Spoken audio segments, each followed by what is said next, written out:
रेसिपीमध्ये तुमचे सगळ्यांचे मनपूर्वक स्वागत। कालच आपण घरी तूप कसं काढायचं तो व्हिडिओ बनवला होता। आज आपण त्याच तुपाचं एक ताक शिल्लक राहिलेले तर त्याची अशी वेगळ्या पद्धतीची झकास आपण कढी बनवणार आहोत आणि मी आज तुम्हाला दाखवणार आहे कढीची रेसिपी। तर कोणत्या पद्धतीची आणि थोडीशी वेगळी आहे तर नक्की रेसिपी पहा तुम्ही। पाहूया। यासाठी चणा डाळ व तूर डाळ आपण 15 मिनिटं भिजत घातली। आपण करणार आहोत या भिजवलेल्या डाळीची भजी आणि यापासून करणार आहोत कढी। तर खूप अप्रतिम चवीची अशी ही कढी होते। तर मी डाळ जवळजवळ अर्धा ते 1 तास आधीच भिजून घातली। यामध्ये आपण तूर डाळ, चणा डाळ आणि मूग डाळ 3 डाळींचा वापर केलेला आहे। तर थोडीशी साल आहे कारण ही डाळ घरची आहे। तर आता आपण या डाळीमध्ये काय काय मसाले घेणार आहेत ते सुद्धा पाहूया। आपण यामध्ये घालायला घेतले आहे 2 छोटे चमचे मिरची पावडर, त्यानंतर 1 चमचा धनापूड, छोटा 1 चमचा हिंग, जिरं, ओवा, चवीपुरतं मीठ आणि लसणाच्या 5-6 पाकळ्या। आता हा सर्व मसाला आपण या मिक्सरमध्ये घालून घेऊया। मी डाळ मिक्सरमध्ये ओतून घेतली आहे। आता यावर आपण मसाले सुद्धा ओतून घेऊया। या पद्धतीने मसाले आणि डाळ आपण मिक्सरमध्ये घालून घेतली। आता हे वाटण आपल्याला थोडंसं जाडसर स्वरूपात वाटून घ्यायचे। तर या पद्धतीने जाडसर आपल्याला वाटून घ्यायचे। मी यामध्ये थोडीशी कोथिंबीर सुद्धा घालून घेतली आणि खूप छान ओवा आणि जिरीचा असा वाटण वाटताना खमंग स्वाद सुद्धा सुटलाय। तर या पद्धतीने आपलं हे भजीचं वाटण तयार झाले। पण ही भजी आपल्याला तळून न घेता कढीमध्ये उकळीमध्ये सोडायची। तर आता प्रथम आपण कढी करून घेऊया। जर तुमच्याकडं ताक नसेल तर तुम्ही ही कढी दह्याची सुद्धा करू शकता। मिक्सरला आपल्याला दही लावायचे, त्यामध्ये पाणी घालायचे आणि छान असं फिरून घ्यायचे। हिरवी मिरची, लसूण आणि आलं असं टेचून घ्यायचं। आता आपल्याला हे कढीच्या फोडणीसाठी वापरायचे।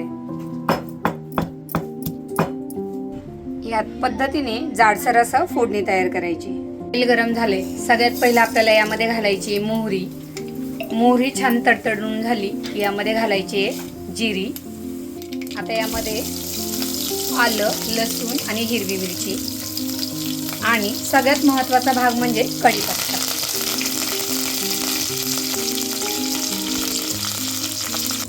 आता यामध्ये घाला हिंग आणि हळद। हे छान मिक्स करून घ्या आणि यावरती आपण आता मिक्सरला फिरून घेतलेलं दही घाला।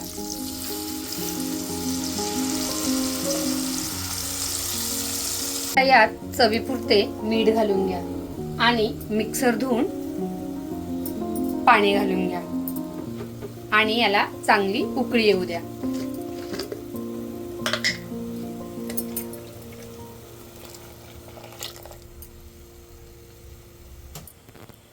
आता कढी छान मिक्स झालेली आहे। हिला एक खळखळून उकळी आली। पण 3 प्रकारच्या ज्या मिक्स डाळींचं वाटण केलेलं आहे त्याच्या आपल्याला मुटके करायचे। आपण दरवेळेस तळून भजी करतो आणि ती यामध्ये सोडली जातात, पण ही आपण कढी थोडीशी वेगळी केलेली आहे। याला मुटक्यांची कढी असं बोललं जातं। तर आपल्याला जेव्हा अशी चांगली उकळी येते त्या उकळीमध्ये हे मुटके आपल्याला सोडायचे। आता कढीला छान उकळी आली। आता आपण यामध्ये मुटके सोडून घेऊया। आपल्याला छोटे छोटे असे मुटके तयार करून घ्यायचे, म्हणजे उकळी आली की आपल्याला ते पटपट सोडायला बरे पडतील। तर तुम्ही हव्या त्या आकाराचे करू शकता। फार जास्त जाडही नाही करायचे, म्हणजे शिजायला पटकन शिजले जातात। तर मी या पद्धतीने असे मुटके तयार करून घेतलेत।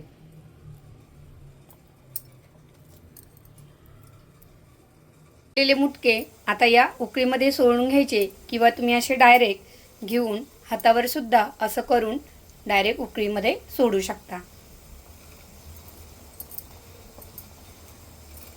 जिथे उकळी आलेली आहे तिथे आपल्याला हे उकळीमध्ये सोडून घ्यायचे, म्हणजे ते विरघळत सुद्धा नाही आणि छान शिजले जातात।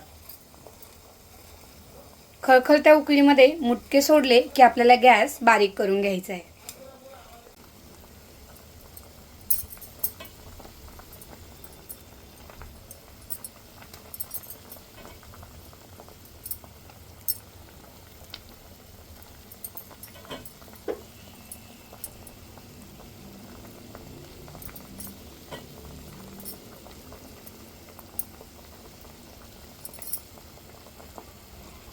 आपली छान अशी घट्टसर कढी तयार झालेली आहे आणि मस्त यामधले जे आपण मुटके घातले होते ते सुद्धा असे छान फुगून आणि शिजून तयार झालेले आहेत.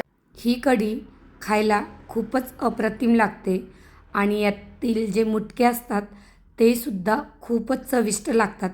तर मैत्रिणींनो, तुम्हीसुद्धा या प्रकारे एकदा कढी नक्की बनवून पहा आणि तुम्हाला आवडली की नाही मला कमेंट करून सांगा. आणि तुम्हाला जर ही रेसिपी आवडली असेल तर तुमच्या इतर मैत्रिणींना शेअर करा. तसेच जे नव्याने व्हिडिओ पाहतात त्यांनी माझ्या या चॅनलला सबस्क्राईब करा. पुन्हा भेटूया असेच नवनवीन व्हिडिओ घेऊन आणि नवनवीन रेसिपी घेऊन. तोपर्यंत धन्यवाद.